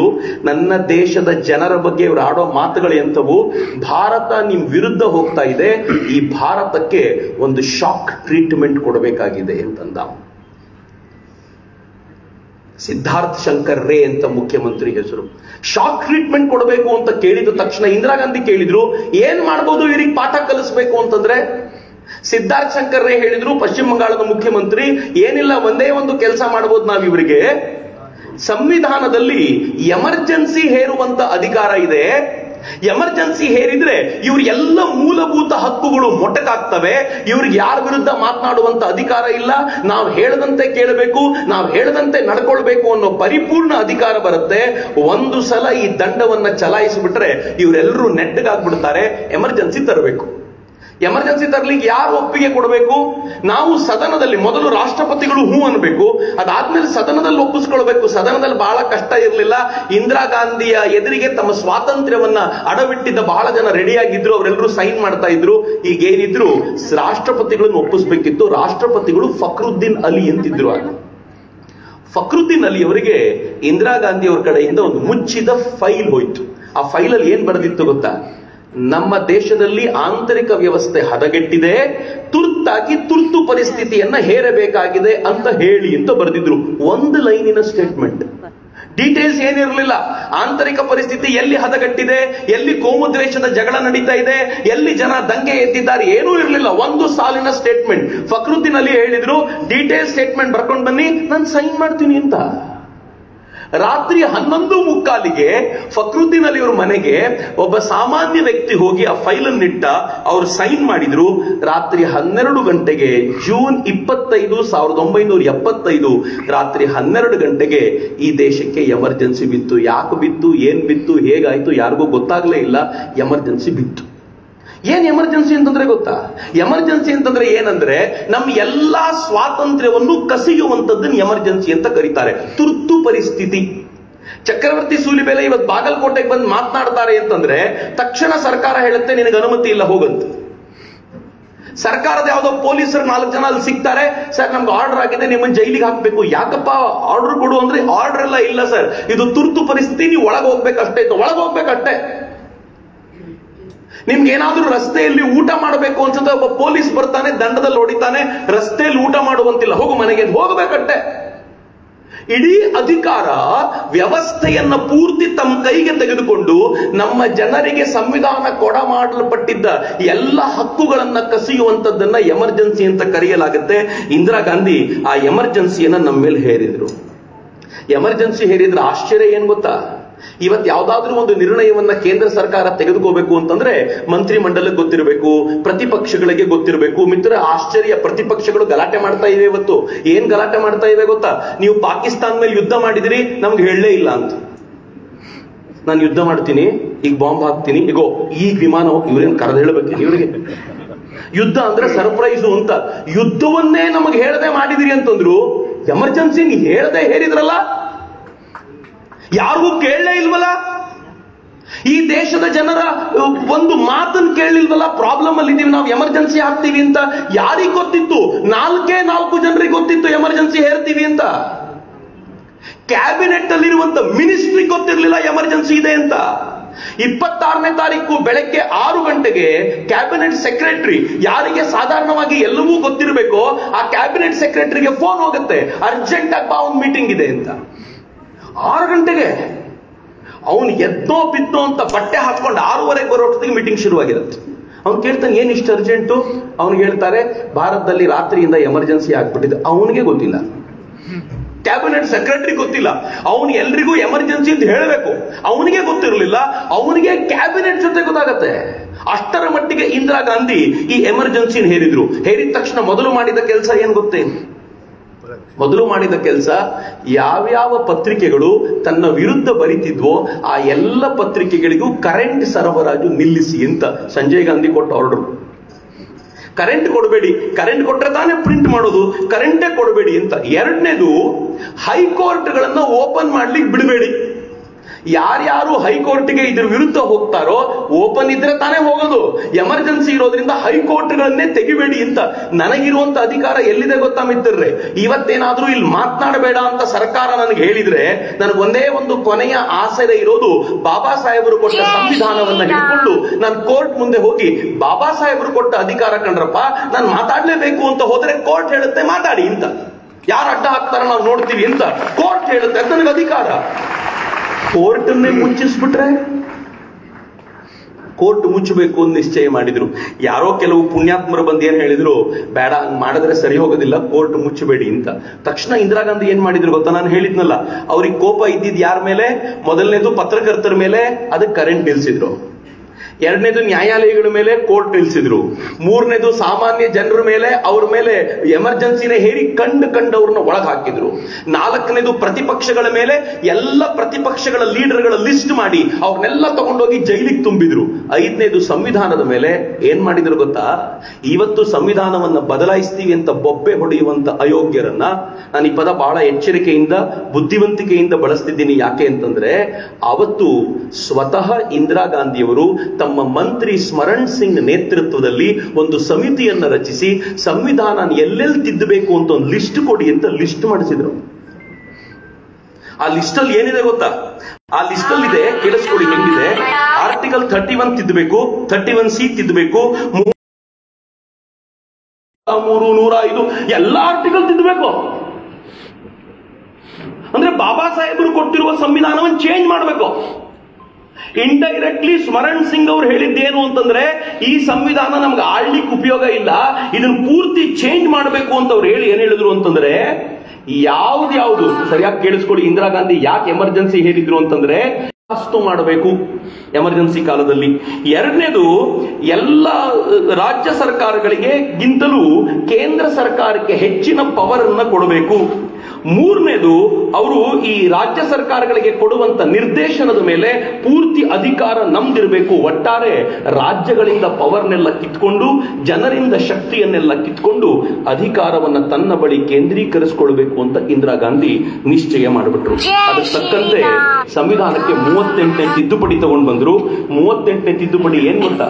38ನೇ ತಿದ್ದುಪಡಿ ತಗೊಂಡು ಬಂದ್ರು ಮಿತ್ರ. 39ನೇ ತಿದ್ದುಪಡಿ ತಗೊಂಡು ಬಂದ್ರು. ಬಹಳ ಇಂಟ್ರೆಸ್ಟಿಂಗ್ ಸ್ಟೋರಿ ನಿಮ್ಗೆ ಹೇಳ್ತೀನಿ. ಈ ದೇಶದಲ್ಲಿ ಏನೇನ್ ನಡೆದಿದೆ ಅಂತ ಗೊತ್ತಾಗ್ಬೇಕು. ನಾವು 75ರಲ್ಲಿ ಇರಲಿಲ್ಲ, 77ರಲ್ಲಿ ಏನಾಯ್ತು ಅಂತ ತಿಳ್ಕೊಳ್ಳುವಷ್ಟು ಬುದ್ಧಿ ನಮಗಿಲ್ಲ. ಯಾವ ಟೆಕ್ಸ್ಟ್ ಬುಕ್ ಆ ಕಾಲಘಟ್ಟಕ್ಕೆ ತಕ್ಕಂತೆ ತಿದ್ದಬೇಕು. ಆದ್ರೆ ಹೆಂಗೆ ತಿದ್ದಬೇಕು? ಮೊದಲು ಏನ್ ತಿದ್ದುಪಡಿ ಆಗಬೇಕೋ ಅದರ ಕರಡು ರೆಡಿ ಆಗಬೇಕು. ಅದನ್ನು ತಗೊಂಡೋಗಿ ಲೋಕಸಭೆಯಲ್ಲಿ ಇಡಬೇಕು. ಲೋಕಸಭೆಯಲ್ಲಿ ಅದನ್ನು ಓದ್ಲಿಕ್ಕೆ 1 ತಿಂಗಳು ಸಮಯ ಕೊಡಿ ಅವರಿಗೆ. ಅವರೆಲ್ಲ ಓದ್ಕೊಂಡು ಬರ್ತಾರೆ, ಎಲ್ಲರೂ ತಮ್ಮ ಅಭಿಪ್ರಾಯಗಳನ್ನು ಹೇಳ್ತಾರೆ, ತಿದ್ದುಪಡಿ ಮಾಡಿ. ರಾಜ್ಯಸಭೆಗೆ ತಗೊಂಡು ಹೋಗಿ ಅಲ್ಲಿ ಅವರೆಲ್ಲರೂ ಅಭಿಪ್ರಾಯಗಳನ್ನು ಹೇಳ್ತಾರೆ, ತಿದ್ದುಪಡಿ ಮಾಡಿ, ಒಂದು ಫೈನಲ್ ಬರುತ್ತೆ. ಇದಾದ ನಂತರ ನೀವು ಎಲ್ಲಾ ರಾಜ್ಯಗಳಿಗೆ ಕಳಿಸ್ಕೊಡಿ. ಅಲ್ಲಿನ ಅಸೆಂಬ್ಲಿಯಲ್ಲಿ ಇದನ್ನು ಇಡ್ಲಿ. 50% ರಾಜ್ಯಗಳಾದ್ರೂ ಇದನ್ನು ಓಕೆ ಅಂತ ಹೇಳಬೇಕು. ಅದಾದ ಮೇಲೆ ರಾಷ್ಟ್ರಪತಿಗಳ ಮುಂದೆ ಇಡಿ. ರಾಷ್ಟ್ರಪತಿಗಳು ಇದನ್ನು ನೋಡಿ ಇಂಥದ್ದು ಸ್ವಲ್ಪ ಚೇಂಜ್ ಮಾಡ್ರಪ್ಪ ಅಂತ ಹೇಳಿ ಅವರು ಸೈನ್ ಮಾಡ್ಕೊಡ್ತಾರೆ. ಆಗ ಒಂದು ತಿದ್ದುಪಡಿ ಬರುತ್ತೆ. ಈಗ ಇಂದಿರಾ ಗಾಂಧಿ ಒಂದು ತಿದ್ದುಪಡಿ ತಗೊಂಡ್ಬಂದ್ರು. ಇದನ್ನ ಸಂವಿಧಾನಕ್ಕೆ ತಂದಂತ 39ನೇ ತಿದ್ದುಪಡಿ ಅಂತ ಕರೀತಾರೆ. ಎಂಥ ತಿದ್ದುಪಡಿ ನೋಡಿ. 7ನೇ ತಾರೀಕು, ಆಗಸ್ಟ್ 7ನೇ ತಾರೀಕು ಈ ತಿದ್ದುಪಡಿಯನ್ನ ಲೋಕಸಭೆಯಲ್ಲಿ ಇಟ್ರು. 1 ತಿಂಗಳು ಓದ್ಲಿಕ್ಕೆ ಕೊಡಬೇಕಿತ್ತು. 1 ತಿಂಗಳಲ್ಲ, 1 ಗಂಟೆ. 1 ಗಂಟೆಯಲ್ಲಿ ಲೋಕಸಭೆಯಲ್ಲಿ ಡಿಸ್ಕಷನ್ ಆಯ್ತು. ಲೋಕಸಭೆಯಲ್ಲಿ ಒಪ್ಕೊಂಡ್ರು ಎಲ್ಲರೂ. ಇಂದಿರಾ ಗಾಂಧಿ ಹೇಳಿದ್ಮೇಲೆ ಇಲ್ಲ ಅಂತ ಹೇಳೋ ದಮ್ ಯಾರಿಗಿದೆ ಅವತ್ತಿನ ದಿನಗಳಲ್ಲಿ? ರಾಜ್ಯಸಭೆಗೆ ಹೋಯ್ತು. ರಾಜ್ಯಸಭೆಯಲ್ಲಿ 8ನೇ ತಾರೀಕು ಹೋಯ್ತು. ನೆಕ್ಸ್ಟ್ ಡೇನೆ ರಾಜ್ಯಸಭೆಗೆ ಹೋಯ್ತು. ರಾಜ್ಯಸಭೆಯಲ್ಲಿ ಅದು 1 ಗಂಟೆಯಲ್ಲಿ ಇದೇ ರೀತಿ ಡಿಸ್ಕಷನ್ ನಡೀತು, ಮುಗೀತು, ಎಲ್ಲರೂ ಒಪ್ಕೊಂಡ್ರು. 9ನೇ ತಾರೀಕು ರಾಜ್ಯಗಳಿಗೆ ಹೋಯ್ತು. 50% ರಾಜ್ಯಗಳು 9ನೇ ತಾರೀಕೆ ಒಪ್ಪಿಕೊಂಡು ಕಳಿಸ್ಕೊಟ್ರು. 10ನೇ ತಾರೀಕು ರಾಷ್ಟ್ರಪತಿಗಳ ಬಳಿ ಹೋಯ್ತು. 10ನೇ ತಾರೀಕು ಶನಿವಾರ ಆದ್ರೂ ಭಾನುವಾರ, 10ನೇ ತಾರೀಕು ಭಾನುವಾರ, ರಾಷ್ಟ್ರಪತಿಗಳು ಭಾನುವಾರ ಆದ್ರೂ ಏನ್ ಮಾಡಿದ್ರು ಗೊತ್ತಾ? ತಾವು ಸೈನ್ ಮಾಡಿದ್ರು. ಅಧಿಕಾರಿಗಳನ್ನೆಲ್ಲ ಕರೆಸಿ ಸ್ವಲ್ಪ ಎಕ್ಸ್ಟ್ರಾ ವರ್ಕ್ ಮಾಡ್ರಪ್ಪ ಇವತ್ತು ಅಂತ ಹೇಳಿ ಎಕ್ಸ್ಟ್ರಾ ವರ್ಕ್ ಮಾಡಿಸಿ 10ನೇ ತಾರೀಕು ಭಾನುವಾರ, ಬಹುಶಃ ಈ ದೇಶದಲ್ಲಿ ರೆಕಾರ್ಡ್, ಯುದ್ಧ ಇದ್ದಾಗಲೂ ನಮ್ಮ ಆಫೀಸರ್ಗಳು ಭಾನುವಾರ ಆಫೀಸ್ಗೆ ಹೋಗೋದು ಡೌಟ್ ಇದೆ. ಆದ್ರೆ ಇಂದಿರಾ ಗಾಂಧಿಗೋಸ್ಕರ ಭಾನುವಾರನೂ ಕೆಲಸ ಮಾಡಿದ್ರು. ಭಾನುವಾರ ಕೆಲಸ ಮಾಡಿ ಆಗಸ್ಟ್ 10ನೇ ತಾರೀಕು ಅಧಿಸೂಚನೆ ಹೊರಡಿಸಿದ್ರು 39ನೇ ತಿದ್ದುಪಡಿ ಅಂತ. 39ನೇ ತಿದ್ದುಪಡಿ ಏನಿತ್ತು ಗೊತ್ತಾ? ಯಾಕೆ ಆಗಸ್ಟ್ 10 ಅಂತಂದ್ರೆ 39ನೇ ತಿದ್ದುಪಡಿಯಲ್ಲಿತ್ತು, ಇವತ್ತಿನಿಂದ ಯಾವ್ದಾದ್ರೂ ಮಂತ್ರಿಗಳ ವಿರುದ್ಧ ಏನಾದ್ರೂ ಕೋರ್ಟ್ ನಲ್ಲಿ ವಿಚಾರಿಸಬಾರದು ಅಂತಿತ್ತು ಅದರಲ್ಲಿ. ಯಾಕೆ ಅರ್ಜೆಂಟು? 11ನೇ ತಾರೀಕು ಸುಪ್ರೀಂ ಕೋರ್ಟ್ ನಲ್ಲಿ ಈ ಅಮ್ಮನ ವಿಚಾರಣೆ ಇತ್ತು. 10ನೇ ತಾರೀಕು ತಂದ್ಬಿಟ್ರು. 11ನೇ ತಾರೀಕು ಸುಪ್ರೀಂ ಕೋರ್ಟ್ ಬಾಗಿಲು ಓಪನ್ ಆದಾಗ ಇಂದಿರಾ ಗಾಂಧಿಯ ಪರವಾಗಿರುವಂತ ವಕೀಲರು ಹೇಳಿದ್ರು, ನಿಮ್ಗೆ ಈ ವಿಚಾರಣೆ ತೆಗೆದುಕೊಳ್ಳೋ ಅಧಿಕಾರವೇ ಇಲ್ಲ, ಯಾಕೆಂದ್ರೆ ಸಂವಿಧಾನದಲ್ಲಿ ತಿದ್ದುಪಡಿ ಹಿಂಗಾಗಿದೆ ನೋಡಿ ಅಂತ ತಿದ್ದುಪಡಿ ತೋರಿಸ್ಬಿಟ್ರು. 39ನೇ ತಿದ್ದುಪಡಿ. ಇಷ್ಟು ಸ್ಪೀಡು ಮಿತ್ರ. ಇವತ್ತು ಒಂದೊಂದು ತಿದ್ದುಪಡಿಗೂ ಸರ್ಕಾರ ಮಾಡುವಂತ ಪ್ರಯಾಸ ಎಂತದ್ದು ಗೊತ್ತಾ? ವಕ್ಫ್ ಆಕ್ಟ್ ಅನ್ನ ಚೇಂಜ್ ಮಾಡಿದ್ ನೋಡಿದ್ರಿ ನೀವು? ವಕ್ಫ್ ಆಕ್ಟ್ ನ ಕುರಿತಂತೆ ಜಾಯಿಂಟ್ ಪಾರ್ಲಿಮೆಂಟರಿ ಕಮಿಟಿನ ಕರೆದ್ರು, ಅದು ಡಿಸ್ಕಷನ್ ಮಾಡ್ತು, ಇಡೀ ದೇಶಕ್ಕೆ ಚರ್ಚೆಗೆ ಬಿಟ್ರು, ನಿಮ್ಮ ಅಭಿಪ್ರಾಯವನ್ನು ಹೇಳಿ ಅಂತ. ಎಲ್ಲವನ್ನು ಕ್ರೋಢೀಕರಿಸಿ ಲೋಕಸಭೆಯಲ್ಲಿ ಅಂಗೀಕಾರ ಮಾಡಿದ್ರು, ರಾಜ್ಯಸಭೆಯಲ್ಲಿ ಅಂಗೀಕಾರ ಆಯ್ತು, ಎಲ್ಲ ರಾಜ್ಯಗಳಲ್ಲೂ ಡಿಸ್ಕಷನ್ ನಡೀತಾ ಇದೆ. ಈಗ ಇದಾದ ನಂತರ ಮುಗಿದು ಅದು ರಾಷ್ಟ್ರಪತಿಗಳಿಗೆ ಹೋಗ್ಬೇಕು. ಇನ್ನು ವಕ್ಫ್ ಆಕ್ಟ್ ಬರಬೇಕು ಅಂದ್ರೆ ಇಷ್ಟು ಪ್ರಾಸೆಸ್ ಆಗಬೇಕಿದೆ ಒಂದು ಆಕ್ಟ್ ತರಲಿಕ್ಕೆ. ಆದ್ರೆ ಇಂದಿರಾ ಗಾಂಧಿ 4 ದಿನದಲ್ಲಿ ಆಕ್ಟ್ ತಂದ್ರು. ಎಮರ್ಜೆನ್ಸಿ ಅಂದ್ರೆ ಹಂಗಿರುತ್ತೆ. ಆದ್ರೆ ಇಷ್ಟೇ ಆಗಿದ್ರೆ ಬಹುಶಃ ನನಗೆ ನಿಮ್ಗೆ ಏನು ಪ್ರಾಬ್ಲಮ್ ಇಲ್ಲ, ಇವರು ತಮ್ಮದೇ ಏನೋ ಮಾಡ್ಕೊಳ್ತಾರೆ ಅಂತ ಅನ್ಕೊಳ್ಬಹುದಿತ್ತು. ಆದ್ರೆ ಇಂದಿರಾ ಗಾಂಧಿ ಏನ್ ಮಾಡ್ಬಿಟ್ರು, ಇನ್ನು ಸಂವಿಧಾನದ ಮೇಲೆ ತಮ್ದಿರುವಂತ ಎಲ್ಲ ಆಕ್ರೋಶವನ್ನ ತೀರಿಸಿಕೊಳ್ಳೋ ಸ್ಥಿತಿಯಲ್ಲಿ ಇರಲಿಲ್ಲ. ಅದಕ್ಕೆ ಅವ್ರು ಏನ್ ಮಾಡಿದ್ರು, ಸಂವಿಧಾನದ ಮೂಲ ಸ್ವರೂಪಕ್ಕೆ ಧಕ್ಕೆ ತರುವಂತ ಕೆಲಸವನ್ನ ಎಮರ್ಜೆನ್ಸಿ ತಿದ್ದುಪಡಿ 42ನೇ ಮೂಲಕ ಮಾಡಿಬಿಟ್ರು. ನಾನು ಯಾಕೆ ಇದನ್ನು ಸ್ವಲ್ಪ ಡೀಟೇಲ್ ಆಗಿ ಹೇಳ್ತಿದ್ದೀನಿ ಅಂತಂದ್ರೆ, ನೀವೆಲ್ಲರೂ ಮೊಬೈಲಲ್ಲಿ ಏನೇನೋ ಸರ್ಚ್ ಮಾಡ್ತಿರ್ತಿರಲ್ಲ, ಗಂಟೆಗಟ್ಟಲೆ ರೀಲ್ಗಳಲ್ಲಿ ಕೊಳಿತಿರ್ತಿರಲ್ಲ. ಒಂದ್ ಸ್ವಲ್ಪ ಯಾವಾಗ್ಲಾದ್ರೂ 42ನೇ ತಿದ್ದುಪಡಿ ಏನು, ಎಮರ್ಜೆನ್ಸಿ ಕಾಲದಲ್ಲಿ ಇಂದಿರಾ ಗಾಂಧಿ ಏನ್ ಮಾಡಿದ್ರು ಅದ್ರ ಫೋಟೋಸ್ ಆದ್ರೂ ಸಿಗುತ್ತಾ ಅಂತ ನೋಡಿ. ಸೆಕೆಂಡ್ ವರ್ಲ್ಡ್ ವಾರ್ ಫೋಟೋಸ್ ಬೇಕಿದ್ರೆ ಸಿಗುತ್ತೆ, ಎಮರ್ಜೆನ್ಸಿ ಕಾಲದ ಫೋಟೋಸ್ ಸಿಗಲ್ಲ ರೀ. ಇಂಟರ್ನೆಟ್ ಇಂದ ಮಾಯ. ಪತ್ರಿಕೆಗಳಲ್ಲಿ ಪ್ರಿಂಟೇ ಆಗ್ಲಿಕ್ಕೆ ಬಿಟ್ಟಿರ್ಲಿಲ್ಲ ಅವತ್ತು. ಅದಕ್ಕೆ ನಮಗೆ ಅವತ್ತಿನ ಪತ್ರಿಕೆಗಳು ಕೂಡ ಸಿಗದೆ ಇರುವಷ್ಟು ಭಯಾನಕವಾಗದಂತ ಕರಾಳ ಯುಗ ಇವತ್ತಿಗೂ ಇದೆ. ಸ್ವಲ್ಪ ಸರ್ಚ್ ಮಾಡಿ ನೋಡ್ರಲ್ಲ, ವರ್ಲ್ಡ್ ವಾರ್ II ಎಷ್ಟೊಂದು ಫೋಟೋ ಸಿಗುತ್ತೆ. 1975 ಎಮರ್ಜೆನ್ಸಿದು ಬೇಕಾಗಿರೋ ಫೋಟೋ ಸಿಗೋದಿಲ್ಲ ಅಂತಂದ್ರೆ ಹೇಗೆ ಅದನ್ನ ಸೆನ್ಸಾರ್ ಮಾಡಿರ್ಬೋದು ಅಂತ ಯೋಚನೆ ಮಾಡಿ. ಇಂದಿರಾ ಗಾಂಧಿ ಏನ್ ಮಾಡ್ಬಿಟ್ರು ಅಂತಂದ್ರೆ, ಪ್ರಿಯಾಂಬಲ್ ಏನಿತ್ತಲ್ಲ, ಈ ಸಂವಿಧಾನಕ್ಕೆ ಮೊದಲ ಪೇಜ್ ಇದೆ. ಆ ಮೊದಲ ಪೇಜ್ ಅಲ್ಲಿ ಈ ಸಂವಿಧಾನ ಏನ್ ಹೇಳುತ್ತೆ, ದೇಶ ಹೆಂಗ್ ಬದುಕಬೇಕು ಅಂತ ಚಂದ ಮಾಡಿ ಬರೆದಿದ್ದಾರೆ.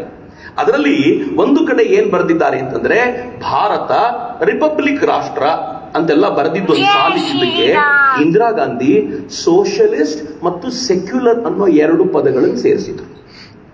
2 ಪದಗಳನ್ನು ಸೇರಿಸಿದ್ರೆ ವಿರೋಧ ಆಗಬೇಕಾಗಿರ್ಲಿಲ್ಲ. ಅದರ ವಿರೋಧ ಯಾಕೆ ಗೊತ್ತಾ? ಬಾಬಾ ಸಾಹೇಬರು ಇದ್ದಾಗ ಈ ಚರ್ಚೆ ಬಂತು. ಸೋಷಿಯಲಿಸ್ಟ್ ಪದವನ್ನ ಸೇರಿಸಬೇಕಾ ಅಂತ ಕೇಳಿದಾಗ ಬಾಬಾ ಸಾಹೇಬರು ಹೇಳಿದ್ರು, ಹಂಗ್ ಸೇರಿಸಬಾರ್ದು, ಮುಂದಿನ ಜನಾಂಗಕ್ಕೆ ಯಾವ ತರದ ಆರ್ಥಿಕ ನೀತಿ ಬೇಕೋ ಅವ್ರು ಗುರುತಿಸ್ಕೊಳ್ಳಿ, ನಾವು ಸೇರಿಸ್ಬಿಟ್ರೆ ಕಂಪಲ್ಸರಿ ಆಗುತ್ತೆ, ಸೇರಿಸಬಾರ್ದು ಅಂತ ಬಾಬಾ ಸಾಹೇಬರು ಹೇಳಿದ್ರು. ಹಿಂಗಾಗಿ ಎಲ್ಲರೂ ಬಿಟ್ಟಿದ್ರು. ಎರಡನೇದು ಸೆಕ್ಯುಲರ್ ಅನ್ನೋ ಪದವನ್ನ ಸೇರಿಸಬೇಕು ಅಂದಾಗ ಬಾಬಾ ಸಾಹೇಬರು ಹೇಳಿದ್ರು, ಭಾರತದ ರೀತಿ ನೀತಿಯ ಸೆಕ್ಯುಲರ್ ಕಣಪ್ಪ, ಅದನ್ನು ಪ್ರತ್ಯೇಕವಾಗಿ ಅಲ್ಲಿ ಹೇಳಿದ್ರೆ ತಪ್ಪಾಗುತ್ತೆ, ಹೀಗಾಗಿ ಬೇಡ ಅಂತ ಹೇಳಿ ಬಾಬಾ ಸಾಹೇಬರು ಯಾವ 2 ಪದವನ್ನ ಬೇಡ ಅಂತ ಹೇಳಿದ್ರು, ಇಂದಿರಾ ಗಾಂಧಿ ಅದೇ 2 ಪದವನ್ನ ಸೇರಿಸಿ ಬಾಬಾ ಸಾಹೇಬರ ವಿರುದ್ಧ ತನಗಿರುವಂತ ಎಲ್ಲ ದ್ವೇಷವನ್ನ ತೀರಿಸಿಕೊಂಡಿದ್ರು. ಬಾಬಾ ಸಾಹೇಬರ ವಿರುದ್ಧದ ದ್ವೇಷ ಇಂದಿರಾ ಗಾಂಧಿಗೆ ಮಾತ್ರ ಅಲ್ಲ. ನಾನು ಬಹಳ ಎಚ್ಚರಿಕೆಯಿಂದ ಹೇಳ್ತಿದ್ದೀನಿ, ನೆಹರೂರಿಂದ ಶುರು ಮಾಡಿ ಇವತ್ತಿನವರೆಗೂ ಬಾಬಾ ಸಾಹೇಬರ ವಿರುದ್ಧ ಇರುತ್ತ ದೇಶವೇ. ಬಾಬಾ ಸಾಹೇಬರು ಚುನಾವಣೆಗೆ ನಿಂತರೆ ಅವರನ್ನ ಸೋಲಿಸಬೇಕು ಅಂತ 2 ಬಾರಿ ಪ್ರಚಾರಕ್ಕೆ ಹೋಗಿದ್ದು ಜವಾಹರ್ಲಾಲ್ ನೆಹರು. ಇಡೀ ದೇಶ ಪ್ರಚಾರಕ್ಕೆ ಹೋಗ್ಬೇಕಿತ್ತು ಅವರಿಗೆ. ಬಾಬಾ ಸಾಹೇಬರನ್ನು ಸೋಲಿಸಲಿಕ್ಕೆ ಅಂತ 2 ಬಾರಿ ಪ್ರಚಾರಕ್ಕೆ ಹೋಗಿದ್ರು ಮುಂಬೈಗೆ. ಇಂದಿರಾ ಗಾಂಧಿ ಅಂತೂ ಬಾಬಾ ಸಾಹೇಬರ ಸಂವಿಧಾನದ ಮೂಲ ಸ್ವರೂಪವನ್ನೇ ಹಾಳು ಮಾಡಿಬಿಟ್ರು. ಆದ್ರೆ ಇಲ್ಲಿಗೆ ಮುಗಿಲಿಲ್ಲ. ಈಗ ನಮ್ ಕರಾಳವಾಗಿರೋದು ಯಾಕೆ ಅಂತ ನಿಮ್ಗೆ ಹೇಳಲಿಕ್ಕೆ ಅಂತ ಬಯಸ್ತೇನೆ ಮಿತ್ರರೆ. ನಿಮ್ಗೆ ಇಷ್ಟು ಗೊತ್ತಿರ್ಲಿ ಅನ್ನೋ ಕಾರಣಕ್ಕೆ ಹೇಳಿದೆ. ಇಂದಿರಾ ಗಾಂಧಿ ಏನ್ ಮಾಡಿದ್ರು, ಮುದ್ರಣಾಲಯಗಳಿಗೆ ವಿದ್ಯುತ್ ಕಡಿತ ಮಾಡಿದ್ರಲ್ಲ, ಕಡಿತ ಮಾಡಿದ ನಂತರ ಏನ್ ಮಾಡಿದ್ರು ಗೊತ್ತಾ? ಯಾವ್ಯಾವ ಪತ್ರಿಕೆಯವರು ಪೇಪರ್ ಪ್ರಿಂಟ್ ಮಾಡ್ತಾರೋ ಆ ಪೇಪರ್ಗಳನ್ನ ತಮ್ಮ ಸರ್ಕಾರದ ಅಧಿಕಾರಿಗಳು ಕೂತಿರ್ತಾರೆ, ಅವ್ರಿಗೆ ತಂದು ಕೊಡಬೇಕು ಅಂತ ಹೇಳಿದ್ರು. ಈ ಅಧಿಕಾರಿಗಳು ಏನ್ ಮಾಡ್ತಾರೆ, ಇದನ್ನ ಪ್ರಿಂಟ್ ಮಾಡಬಹುದು, ಇದನ್ನ ಮಾಡಬಾರದು ಅಂತ ಟಿಕ್ ಮಾಡಿಕೊಡ್ತಾರೆ, ಅಂತದ್ದನ್ನ ಮಾತ್ರ ಪ್ರಿಂಟ್ ಮಾಡಬೇಕು ಅಂತ. ಅದಕ್ಕೆ ಪತ್ರಿಕೆಗಳು ಏನ್ ಮಾಡಿದ್ರು ಗೊತ್ತಾ? ಸಂಪಾದಕೀಯ ಅಂತ ಒಂದು ಪುಟ ಇರುತ್ತೆ, ಅದ್ರಲ್ಲಿ ಸಂಪಾದಕರು ತಮ್ಮ ಆಕ್ರೋಶವನ್ನ ಹೊರಗೆ ಹಾಕುವಂತ ಜಾಗ, ಅದನ್ನ ಮಾಡ್ಲಿಕ್ಕೆ ಬಿಡಲ್ಲ ಅಂತಂದಾಗ ದೇಶದ ಬಹುತೇಕ ಪತ್ರಿಕೆಗಳು ಸಂಪಾದಕೀಯ ಜಾಗವನ್ನ ಖಾಲಿ ಬಿಟ್ಟು ಪ್ರಿಂಟ್ ಮಾಡಿತ್ತು. ಸಂಪಾದಕೀಯ ಬರಿತಾನೆ ಇರಲಿಲ್ಲ. ಈ ದೇಶದಲ್ಲಿ ಮೊದಲ ಬಾರಿಗೆ ಸಂಪಾದಕೀಯವನ್ನೇ ಬರೆಯದೆ ಪತ್ರಿಕೆಗಳು ಖಾಲಿ ಹೋಗ್ತಾ ಇದ್ವು. ಆ ತರದ ಪರಿಸ್ಥಿತಿ ಇತ್ತು. ಇಂದಿರಾ ಗಾಂಧಿಗೆ ಯಾರೋ ಹೇಳಿದ್ರು, ಮೇಡಮ್ ಸಂಪಾದಕೀಯ ಇಲ್ಲ ಅಂತಂದ್ರೆ ಹೊಗಳೋದಲ್ಲ, ಇದು ಕೆಟ್ಟದ್ದಿದು, ಅದು ಖಾಲಿ ಇಟ್ಟರೆ ನಿಮ್ಗೆ ಅವಮಾನ, ಇದು ಬರೆಯೋದಕ್ಕಿಂತ ಕೆಟ್ಟ ಅವಮಾನ ಅಂತಂದಾಗ ಇಂದಿರಾ ಗಾಂಧಿ ಹೇಳಿದ್ರು, ಏನಾದ್ರೂ ಒಂದು ಬರೀರಿ, ನನ್ನ ವಿರುದ್ಧ ಬರಿಬೇಡಿ ಅಂತ ಕಂಪಲ್ಷನ್ ಮಾಡಿದ್ರು. ಮತ್ತೆ ಪತ್ರಿಕೆಗಳ ಎಲ್ಲಿವರೆಗೂ ಮಾಡಿದ್ರು ಅಂತಂದ್ರೆ 3 ತರದ ಪತ್ರಿಕೆಗಳನ್ನು ಡಿಸೈಡ್ ಮಾಡಿದ್ರು. ಒಂದು ಇಂದಿರಾ ಗಾಂಧಿಗೆ ಆಪ್ತವಾಗಿರುವಂತ ಪತ್ರಿಕೆ, 2ನೇದು ಇಂದಿರಾ ಗಾಂಧಿಗೆ ವಿರೋಧವಾಗಿರುವಂತ ಪತ್ರಿಕೆ, 3ನೇದು ಅರ್ಧಂಬರ್ಧ. ಯಾರು ಆಪ್ತವಾಗಿದ್ದಾರೋ ಅವರಿಗೆ ಸರ್ಕಾರದಿಂದ ಆಡ್ಸ್ ಹೋಗ್ತಿತ್ತು, ಯಾರು ವಿರುದ್ಧವಾಗಿದ್ದಾರೋ ಅವ್ರಿಗೆ ಅವಾಗವಾಗ ಪತ್ರಿಕೆಗಳನ್ನು ನಿಲ್ಲಿಸೋದು, ಕರೆಂಟ್ ನಿಲ್ಲಿಸೋದು, ಏನಾದ್ರೂ ತೊಂದರೆ ಕೊಡ್ತಿದ್ರು. ಯಾರು ಅರ್ಧಂಬರ್ಧ ಇರ್ತಾರೋ ಅವ್ರಿಗೆ ಹೆದರಿಸಿ ಬೆದರಿಸಿ ತಮ್ಮ ಪರವಾಗಿರುವಂತೆ ಮಾಡ್ಕೊಂಡಿದ್ರು. ಹಿಂಗ್ ನಡೆದೋಗಿತ್ತು. ನಾನು ಯಾವ್ಯಾವ ಪತ್ರಿಕೆಗಳು ಅದರದ್ದು ಅಂತ ಹೇಳಲಿಕ್ಕೆ ಇಚ್ಛೆ ಪಡಲ್ಲ. ಆದ್ರೆ ಪರಿಸ್ಥಿತಿ ಹೆಂಗಿತ್ತು ಅಂತಂದ್ರೆ, ಒಂದು ಒಳ್ಳೆ ಕತೆ ಹೇಳ್ತೀನಿ ನಾನು ನಿಮ್ಗೆ. ಇದ್ರ ಟೈಮಲ್ಲಿ ನಡೆದಿದ್ದು. ಜವಾಹರ್ಲಾಲ್ ನೆಹರು ಯೂನಿವರ್ಸಿಟಿ ಕೇಳಿದ್ದೀರಿ ಎಲ್ಲರೂ? JNU ಬಹಳ ಪಾಪ್ಯುಲರ್, ಈ ದೇಶದ ಒಂದು ಪಾಪ್ಯುಲರ್ ಯೂನಿವರ್ಸಿಟಿ, ಎಡಪಂಥೀಯರ ಅಡ್ಡ. ಈ ಎಮರ್ಜೆನ್ಸಿ ಹೇರಿದಾಗ ಅಲ್ಲೇನಾಯ್ತು, ಒಂದು ಎಡಪಂಥೀಯರ ಒಂದು ಗ್ರೂಪ್ ಅಥವಾ ಒಟ್ಟಾರೆ ಅಲ್ಲಿನ ವಿದ್ಯಾರ್ಥಿಗಳ ಗುಂಪು, ನಾವು ಇದಕ್ಕೆ ಪ್ರತಿಭಟನೆ ಮಾಡಬೇಕು, ಅದಕ್ಕೆ ಯಾರನ್ನೂ ಕಾಲೇಜಿಗೆ ಬಿಡಲ್ಲ ಅಂತ ಕಾಲೇಜಿನ ಹೊರಗಡೆ ಪಿಕೆಟಿಂಗ್ ಮಾಡ್ಕೊಂಡು ನಿಂತುಬಿಟ್ಟು